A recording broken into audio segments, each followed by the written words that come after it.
এমনি এমনি ঘুমাবেন না। ঘুমানোর আগে বিসমিল্লাহ বলে লাইটটা অফ করবেন, বিছানাটা বিসমিল্লাহ বলে ঝাড়বেন, ঠিক আছে? ওয়াশরুম থেকে পারলে অজু করে আসবেন।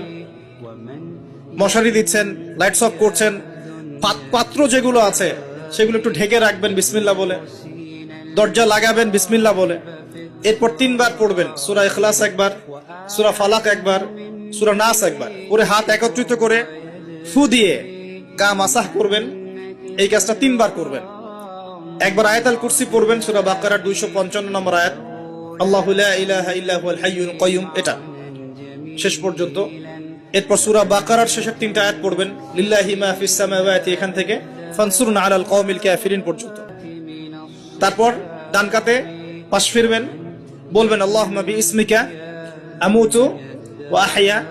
হাত নিবেন, হাতে গুনতে থাকবেন সুবহানাল্লাহ সুবহানাল্লাহ সুবহানাল্লাহ 33 বার, আলহামদুলিল্লাহ আলহামদুলিল্লাহ আলহামদুলিল্লাহ 33 বার, আল্লাহু আকবার আল্লাহু আকবার আল্লাহু আকবার 34 বার। ঘুমিয়ে যাবেন। এখন যদি আপনি 6 ঘন্টা ঘুমান, আপনি নবী সাল্লাল্লাহু আলাইহি ওয়াসাল্লামের সুন্নত অনুযায়ী ঘুমিয়েছেন, প্রত্যেক ঘন্টা ঘুমানোর জন্য আল্লাহ আপনাকে নেকি দিবেন ইনশাআল্লাহ।